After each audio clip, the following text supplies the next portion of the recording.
Hey everybody, welcome back to part two of In the Beginning. I'm John Smale, and this is a series on YouTube about my days running a coffee house in London, Ontario in the 70s. It was called Smales Pace, and that's what this series is basically called. I came to London, Ontario at the tender age of 17 to go to Western, and I was awestruck by many things that I saw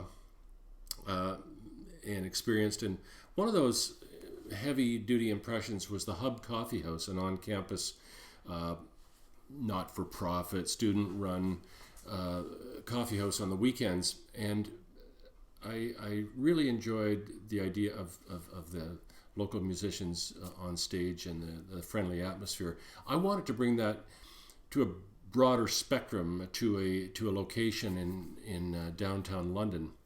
And I started off the coffee house with my brothers Bob and Jim for the first year they were with me. And that's, of course, legions of stories coming up.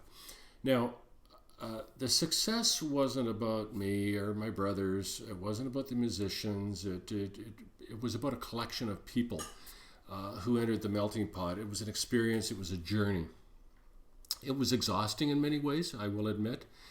To be so involved on a day-to-day basis for over 5 years, and my trajectory eventually changed, and I had other interests and ambitions, and I wanted to pursue those ambitions I've had since a kid to become an architect.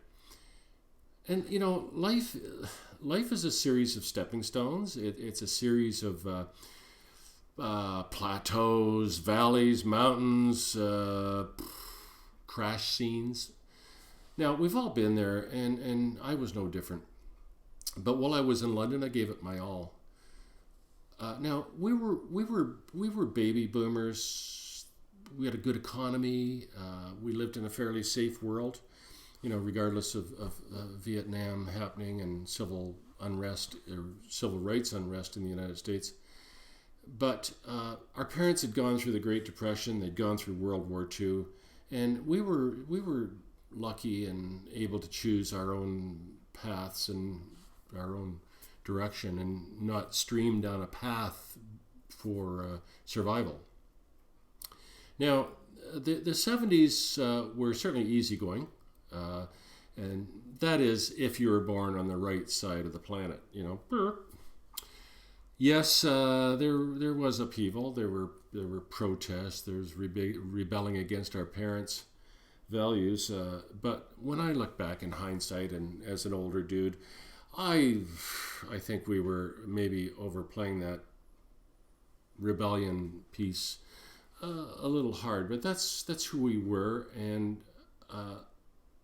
even though we weren't worldly enough to understand that, just how lucky we were.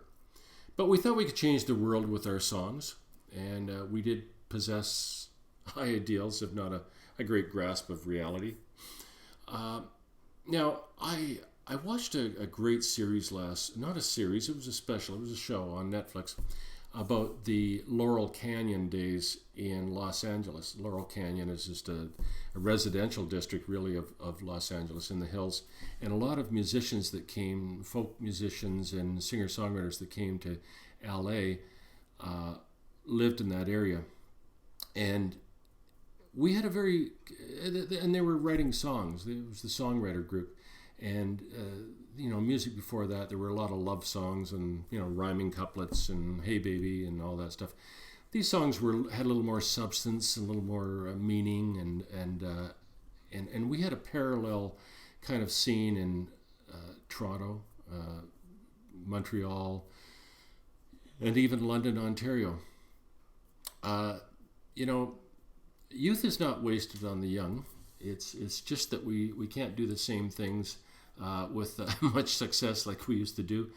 I remember riding without a helmet, you know, a million miles an hour on a motorcycle. I remember jumping off cliffs at midnight swims at the Kamoka Quarry in London. I remember riding on the back of a skidoo without lights on at night and whatever.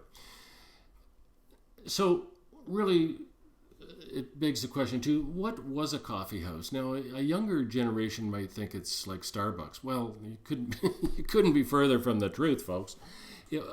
What a coffee house was sort of the modern equivalent of a, in many cases anyway, of pop-ups. There were coffee houses, and they were basically unlicensed venues. There were listening rooms, listening houses, where respect was shown towards musicians on stage. In London, the times were changing. London was a city at that time of 300,000 people. It was an insular world we lived in. We talked together, we laughed together, we cried together. Sometimes we even slept together, if the truth be known. We were a bunch of cosmic cowboys and heavenly princesses. I won't deny it. In the end, we moved on. We got married. We had children. We've got jobs. We followed our passions. All those good things. And this channel, this series on SmalesPace is about a time travel experience, as it were, and it's into history. It's zooming back and forth from the past to the present, and back again, and places in between. If you don't get motion sickness, and I hope you don't, come on along for the ride. It should be exciting. So that's in the beginning, part two. There's going to be we're going to be talking about how it all started, how you build a coffee house with three brothers in downtown London, and how you struggle to get it open, and then how the joy that comes out of that.